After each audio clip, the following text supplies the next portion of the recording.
Cumprimento os irmãos com a paz do Senhor Jesus, amém?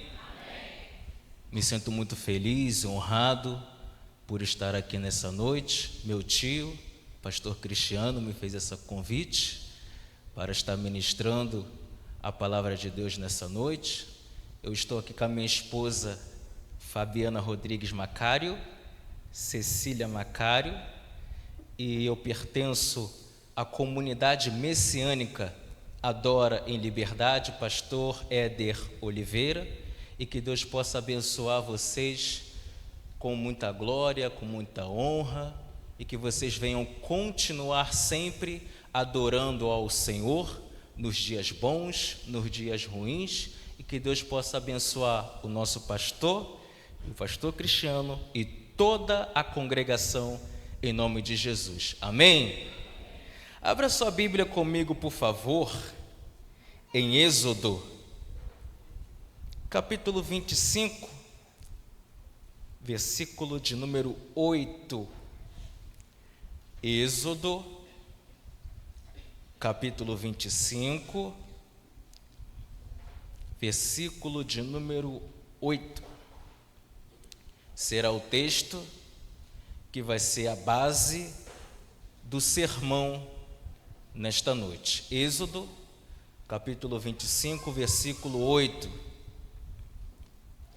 Diz assim a palavra do Senhor: E me farão um santuário, para que eu possa habitar no meio deles, segundo tudo o que eu te mostrar, para modelo do tabernáculo e para modelo de todos os seus móveis, assim mesmo o fareis.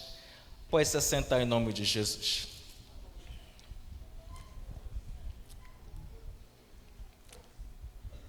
Existem 3 acontecimentos muito importantes no livro do Êxodo. O primeiro acontecimento que é muito importante no livro do Êxodo é a libertação do povo de Israel depois de 430 anos debaixo do jugo de Faraó ou debaixo do jugo dos gentios. E Deus, ele realizou a sua obra. Deus, ele resgatou, salvou o seu povo debaixo do jugo de Faraó e dos egípcios. O segundo acontecimento muito importante no livro do Êxodo é as revelações de Deus no cume do Monte Sinai. O Êxodo, capítulo 19, até o capítulo número 20, diz que Deus, ele se manifesta com muita glória, com muito poder no Monte Sinai. Moisés subiu o cume do Monte Sinai com 2 pedras de safira e Deus, com o seu dedo, escreveu os 10 mandamentos nas 2 tábuas de pedra de safira. O terceiro acontecimento muito importante no livro do Êxodo é o texto que nós acabamos de ler, em Êxodo, capítulo 25, versículo 8. E me farão um santuário, e habitarei no meio deles. Deus, ele não quer apenas viver, habitar entre nós, mas Deus quer habitar dentro de nós através do seu Santo Espírito. 1 Coríntios, capítulo 3, versículo 16, até o versículo de número 17, diz que vós sois o templo de Deus e o Espírito de Deus habita em vós. O Espírito do Senhor quer habitar dentro de mim, o Espírito do Senhor quer habitar dentro de você e o Espírito do Senhor quer habitar com certeza dentro de todos nós. O que Deus quer para que Ele habite em você? Ele primeiro quer te limpar, Ele primeiro quer te purificar, antes do Espírito do Senhor habitar na minha e na sua vida, Deus, Ele quer limpar a nossa mente, Ele quer limpar o nosso coração, Ele quer limpar a nossa espiritualidade, porque o Espírito do Senhor, o Espírito Santo, Ele não habita em lugar sujo. Antes dele habitar dentro de nós, ele primeiro nos limpa, e depois desta limpeza, ele habita dentro de nós. A Bíblia diz em Mateus capítulo 21, Marcos capítulo 11, Lucas capítulo 19, vai dizer que antes de Jesus fazer milagres dentro do templo de Herodes, o que ele faz? Ele expulsa os cambistas e ele vai dizer: a minha casa não é casa de comércio, mas é casa de oração. Depois que Jesus ele purifica o templo, depois que Jesus purifica o santuário, ele começa a fazer milagres. Quer viver o extraordinário de Deus na sua vida? Deixa ele te limpar, deixa ele te purificar, deixa ele trabalhar. Vai ser doído, tu vai chorar, tu vai gemer, você vai gritar de dor, mas o mais importante é que o nosso Deus está te purificando, está te colocando no padrão dele, para ele habitar dentro de você. Tudo nessa vida é um processo. Então esse culto é culto de libertação. Quer que Deus faça o extraordinário? Primeiro chora na presença dele, depois ele vai realizar o extraordinário. Então isso quer dizer, antes de sorrir na presença de Deus, tem que chorar um pouquinho.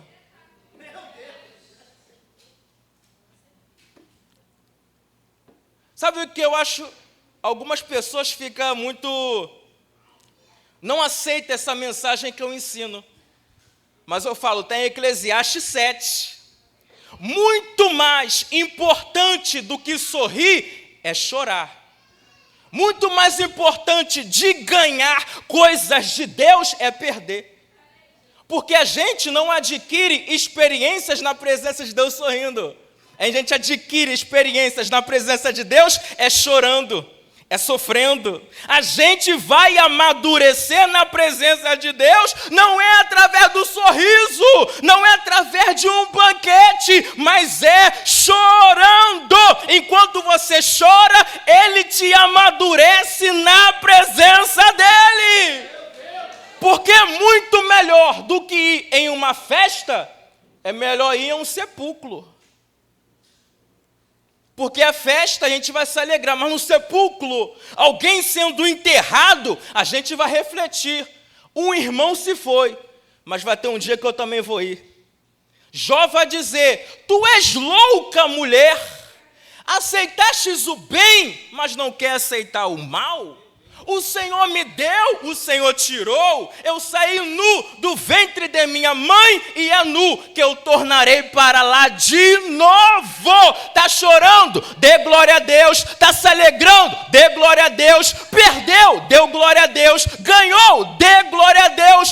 Acima de tudo, o nome do Senhor tem que ser glorificado na sua vida. Então tem que respeitar o processo. Todo mundo lê e admira Eclesiastes capítulo 3, 1 a 8. Há tempo de nascer, há tempo de viver, há tempo de plantar, há tempo de colher o que se plantou, tempo de guerra, tempo de paz, tempo para tudo. A gente admira muito o tempo, mas quando chega o tempo do choro, a gente quer desistir.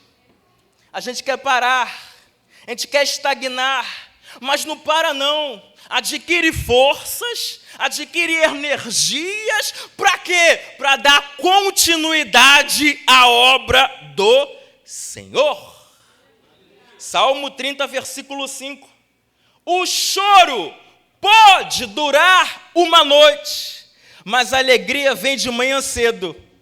de madrugada, bem cedinho. Hoje tu chora, mas amanhã tu vai sorrir na presença do Senhor.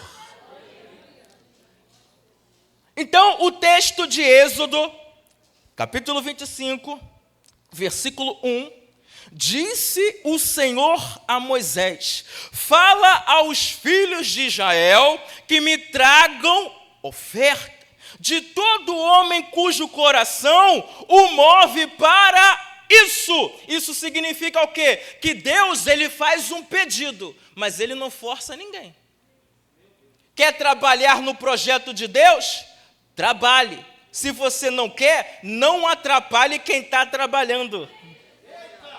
Se você está trabalhando, continue trabalhando. Mas tem pessoas que não querem trabalhar e acabam prejudicando aqueles que estão trabalhando.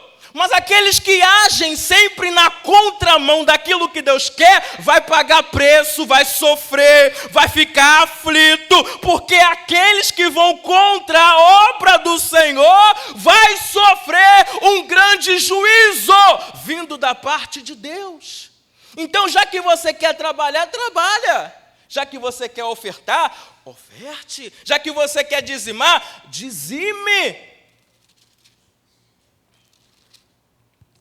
Dele recebereis a minha oferta. Esta é a oferta que dele recebereis: ouro, prata, bronze, estofa azul, e púrpura, e carmesim, e linho fino, e peles de cabra, peles de carneiro tintas de vermelho, e peles finas e madeira de acácia, azeite para a luz, especiarias para o óleo de unção e para um incenso aromático, pedras de ônix e pedras de engaste, para a estola sacerdotal e para o peitoral. E me farão um santuário para que eu possa habitar no meio deles, segundo tudo que eu te mostrar, para o modelo do tabernáculo e para o modelo de todos os seus móveis, assim mesmo o fareis. Modelo. O que a gente precisa ser? Modelo de vida. Mas a maioria do povo prefere ficar na moda. Alguém entendeu? Diz amém. Amém. A moda passa, mas tudo aquilo que é modelo permanece. Então seja modelo na terra da sua aflição, porque é na terra da aflição que o Senhor vai te prosperar.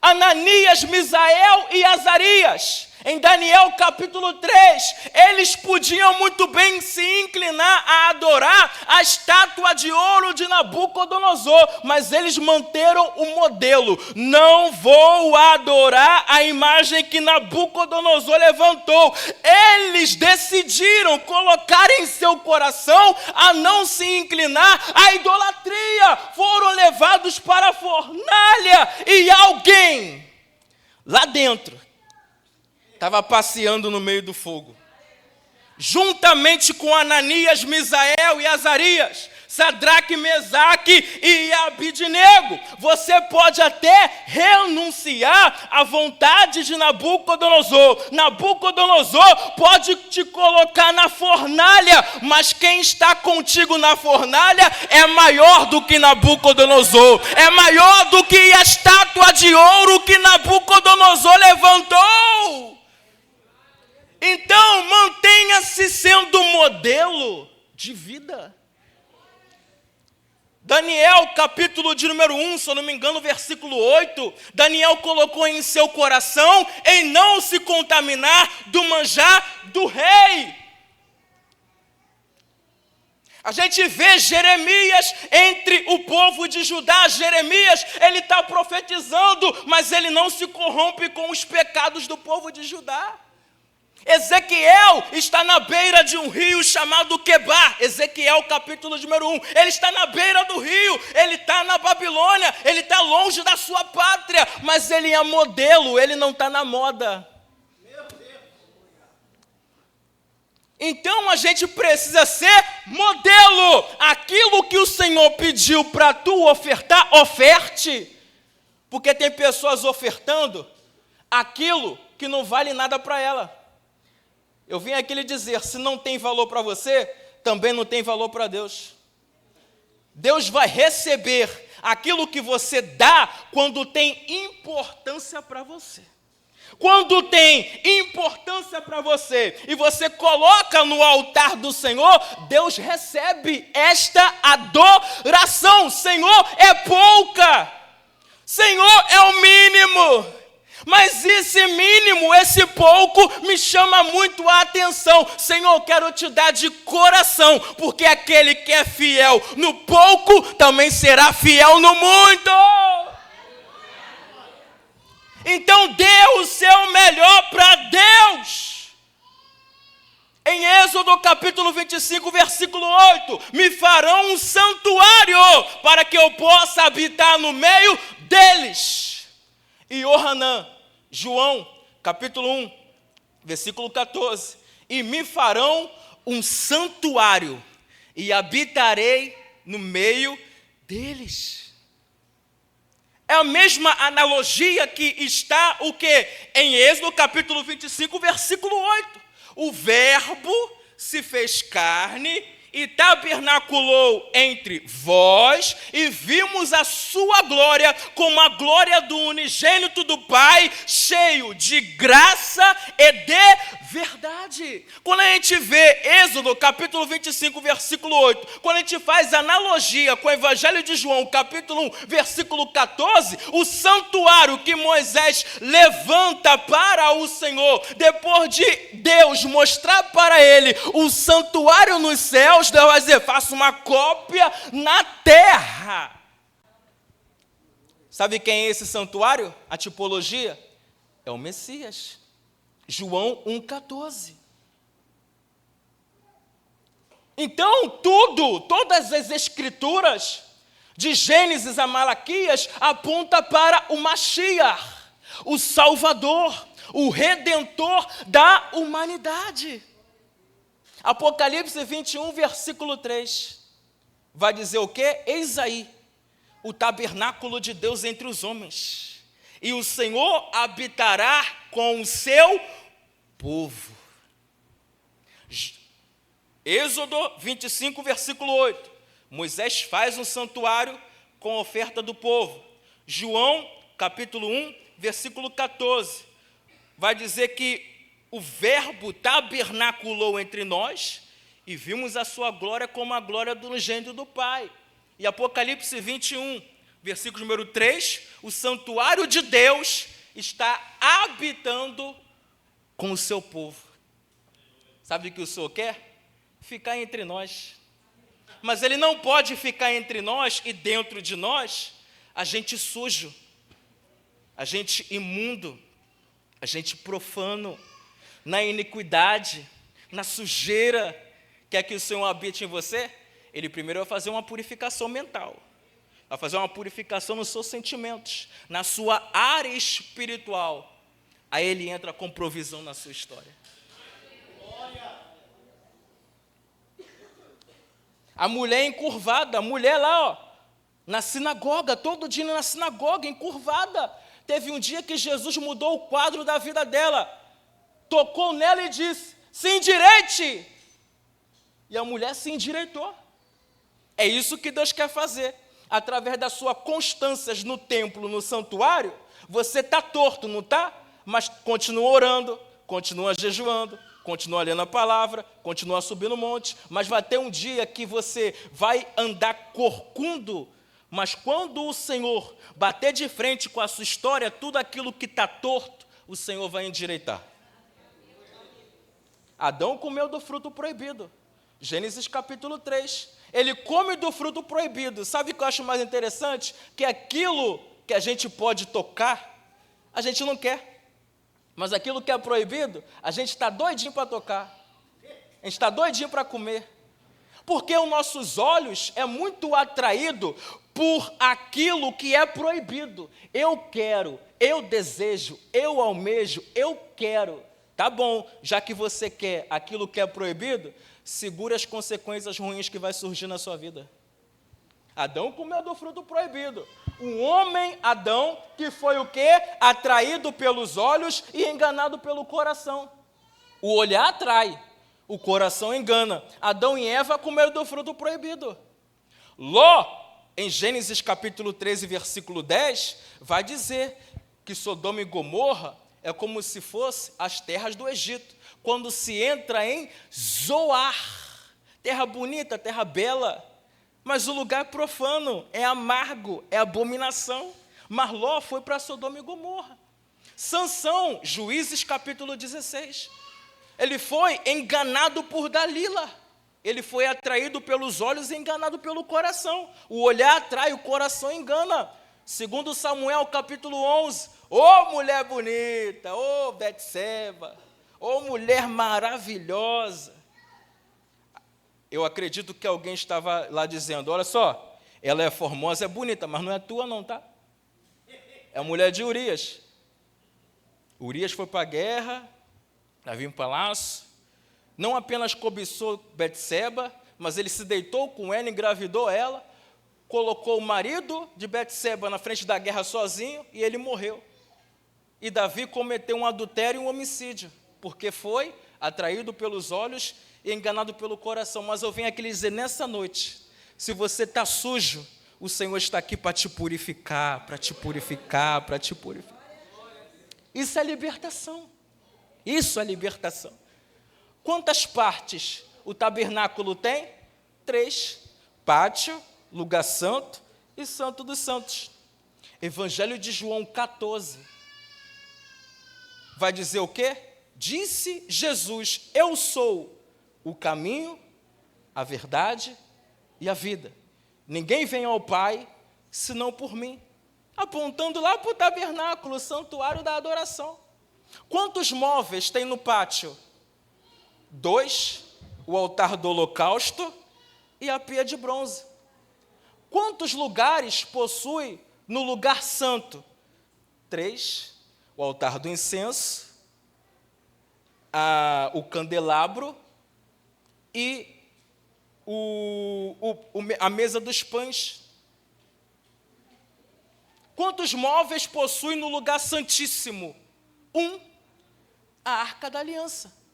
Juntamente lá com a vara de Arão que floresceu, as tábuas da aliança e o maná escondido. Então, para a gente chegar na presença de Deus, pastor, tem um processo. O altar do holocausto, eu tenho que me sacrificar para o Senhor. A pia de bronze, eu preciso me lavar. A mesa dos pães, eu preciso me alimentar. O candelabro, eu preciso ser luz. O altar do incenso, eu preciso orar. E quando eu passo por esses processos, eu chego no Santíssimo Lugar. Ninguém chega no Santíssimo Lugar de um dia para o outro.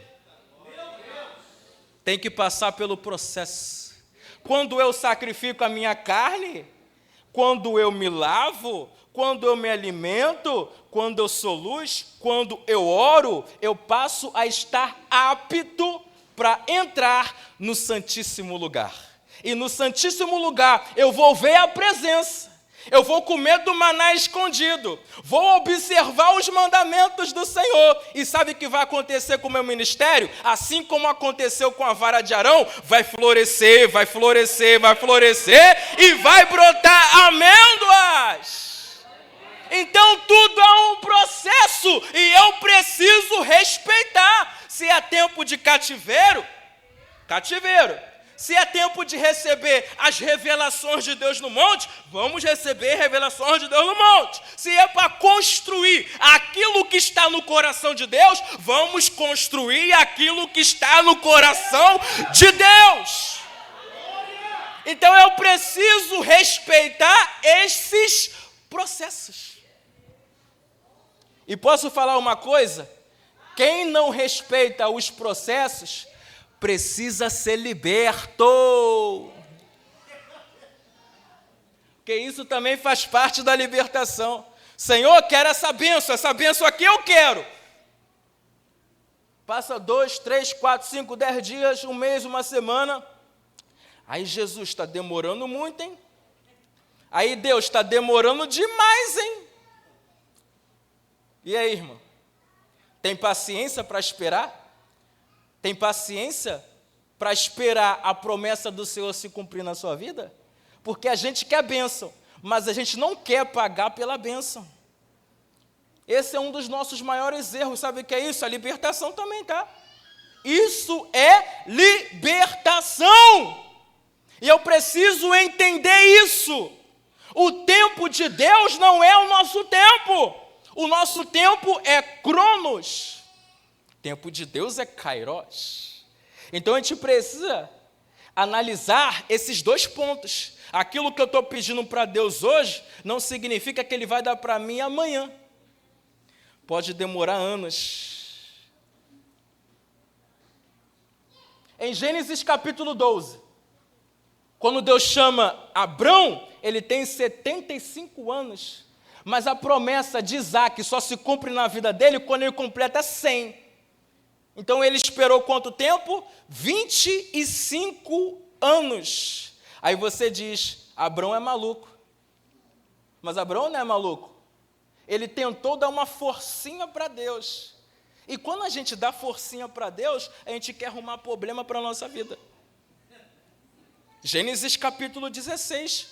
Abrão arrumou um problema para a vida dele. Não somente para a vida dele, mas também para a vida de Sarai.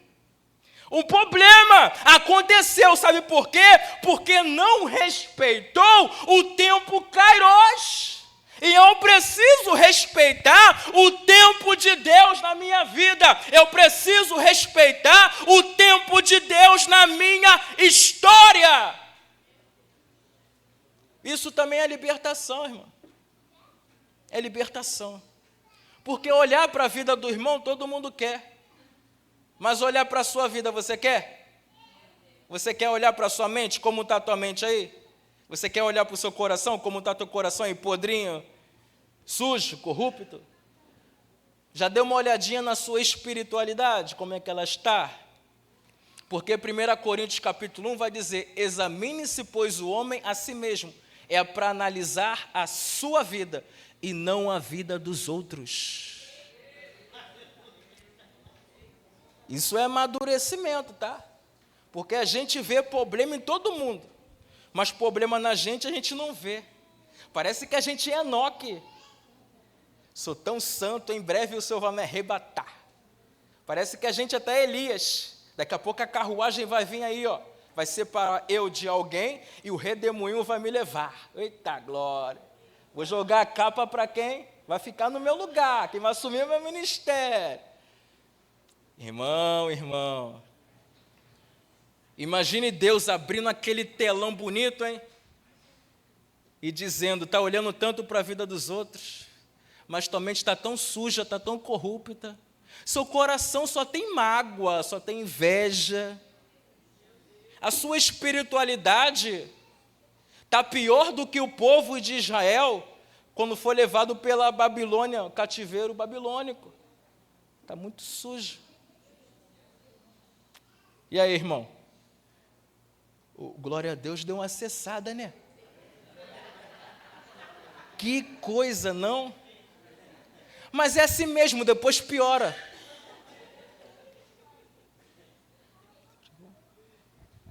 Então, Deus, Ele quer nos purificar. Eu separei aqui, vou terminar, 8 coisas importantes que a gente precisa priorizar na nossa vida. 8 coisas. Número 1, a santidade. Temos que cultivar a vida de santidade, dedicada a Deus e a valores espirituais. É necessário evitar influências negativas do mundo corrupto. Segunda importância, a perseverança. É importante demais perseverar diante de Deus. É importante demais. Sem perseverança, não iremos chegar ao topo do nosso sucesso diante de Deus. Persistir na fé em Jesus é a melhor solução para uma vida melhor. Terceiro ponto, a importância dos rituais no culto a Deus. É necessário fazer tudo aquilo que Deus orientou para haver perfeição no culto que a gente oferece ao nosso Deus, porque Deus não se manifesta como se manifestava antes, porque tem pessoas contaminadas dentro do templo que está impedindo o agir de Deus. Por causa de uma pessoa, Deus não age da forma que Ele quer. Josué, capítulo de número 7, Acã, guerra fácil de se conquistar, molezinha em ganhar essa guerra, mas Acã fez aquilo que não era para ter feito, e a guerra que era fácil, ficou difícil, sabe por quê? Por causa de um Acã. Lembra lá do livro de Jonas? O problema aconteceu no navio, vento forte, chuva forte, mar bravio, e Jonas vai dizer, olha só, esse problema aí, é por causa de mim, me joga para fora do navio que vai tudo cessar. Pediram até perdão, Senhor, nos perdoa, esse homem é muito louco, ele fugiu da sua face, que não tem como. Pegaram Jonas, jogaram para fora do barco, o mar ficou top de linha. Por causa de um Acã, por causa de um Jonas, tem muitas pessoas perdendo muitas vitórias. E esse Acã pode estar na sua casa, tá? Esse Jonas pode estar na sua casa. Esse Acã pode estar dentro do templo. Mas eu venho aqui lhe dizer que o Senhor já está se manifestando com grande poder, com grande glória, nesse templo, nesse santuário. E Acã e Jonas não estão aqui para impedir o agir de Deus, o trabalhar de Deus na nossa vida. A importância da purificação. Número 4. É necessário em todas as áreas da vida a pureza. A santificação nos aproxima do Criador. Então eu preciso me santificar. Quinto ponto, o perigo da corrupção. Os riscos de contaminação é muito grande nesse mundo, é demais. Gênesis capítulo 6, todo mundo na prostituição. Todo mundo curtindo a vida, como diz o ditado do mundo. Vamos curtir a vida enquanto a gente tem vida. Mas Deus achou graça em Noé. Enquanto muitos estão se contaminando, tem sempre um Noé fazendo a diferença. Que não é modelo, que não é moda, mas é modelo para esta geração. A importância dos utensílios sagrados do templo. Sexto tópico. A purificação dos utensílios são necessários. Purificação plena. Os servos de Deus precisam estar puros para não contaminar os utensílios do Senhor. Por isso que João Batista, em Mateus capítulo 3, está batizando todo mundo. Vem se batizar, arrependei-vos, porque é chegado o reino dos céus. Porque em Marcos capítulo 7, a tradição dos anciãos purifica os talheres, purifica os garfos, purifica os corpos, os copos. Os copos lança na água para limpar o copo, purifica os vasos, joga na água para purificar, purifica os garfos, os talheres. O que adianta eu purificar as coisas eu estando contaminado? Primeiro se purifique. Depois que você se purificar, purifique as coisas. Porque você, contaminado, pode profanar, pode sujar aquilo que está limpo. Então, antes de você pensar em purificar as coisas, se purifique. E depois você purifica as coisas. A importância dos mandamentos. É necessário respeitar os mandamentos divinos e viver de acordo com a vontade de Deus. Tópico 8, a importância da comunhão com os irmãos e com o Senhor. É muito importante buscar a nossa comunhão com Deus e a nossa comunhão entre os nossos irmãos para o Senhor se manifestar no culto e valorizar a alegria e a shalom de Deus no templo sagrado a Deus. Então eu tenho que respeitar esses processos de purificação na minha vida. Eu preciso ter maturidade para entender isso. Eu tenho que purificar minha mente, purificar meu coração, a minha espiritualidade. Eu preciso fazer a diferença nesse mundo para Deus agir ao meu favor. Porque ninguém quer ficar na casa do oleiro sofrendo. Jeremias capítulo 18. Ninguém quer ficar na casa do oleiro, mas todo mundo quer ser vaso. Tomar uns massacres de Deus. Parece que você está sendo massacrado pelo Senhor. Você está lá no ringue de batalha, Deus só pá, pá, pá. Senhor, não aguento mais. Continua aí. Que é através do sofrimento que eu vou fazer de você um vaso na minha presença, uma mulher de Deus na minha presença, um homem de Deus que vai marcar o quadro desta geração. É sofrendo que a gente vai ser vaso lá no futuro. 2 Coríntios 4:7. Temos, porém, esse tesouro em vasos de barro, para a excelência de Deus e não de vós. Você é vaso, dentro de você tem um tesouro. Já que dentro de você tem um tesouro, não revele para ninguém aquilo que tem mais importante dentro de você. Tem muitas pessoas perdendo os tesouros porque é bocudo. Sabe por que muitos estão perdendo bênçãos? Porque é bocudo demais. O Senhor me deu. Aí quando perde, chora. Sabe por quê? Porque que você não vigiou. Porque 1 Pedro, se eu não me engano, no capítulo 5, sede sóbrios.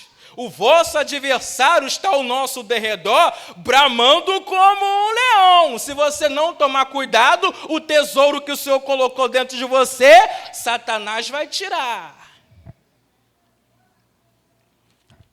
Quer ser liberto? Alguém quer ser liberto aqui?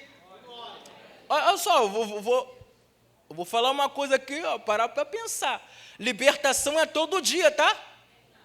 Todo dia. Eu sou crente, eu oro, eu jejuo, eu faço a vontade do Senhor, leio a Bíblia, estou liberto. Aí Deus vai te colocar na prova, vamos ver se tu é liberto mesmo. Levanta um atribulado, levanta uma atribulada, e o liberto começa a xingar. E o liberto começa a se alterar, falar alto. E a pessoa que está sendo usada pelo inimigo, tu não é crente. Está xingando palavrão, está estressadinho, está estressadinha. Está vendo como Deus te pega? Deus, ele é assim, quando você se acha o cara, o santo dos santos, né? Deus te coloca na prova para provar para mim e para você que a gente precisa de libertação todos os dias. Porque existem coisas que a gente não vê, mas Deus vê. Tem coisas que a gente diz, Senhor, eu não tenho mágoa no coração. Vamos ver se tu não tem mesmo. Aí te coloca na prova, a mágoa aparece. Porque tem coisas que você não vê, mas tem coisas que o Senhor vai ver. Mas eu venho aqui lhe dizer, Daniel 2:22, ele revela o profundo, o oculto e o escondido. Conhece o que está em trevas e com ele mora a luz. A gente não sabe de nada, Deus sabe tudo. Se Deus sabe tudo, você não sabe nada, então deposite a sua confiança nele. Libertação já em nome de Jesus.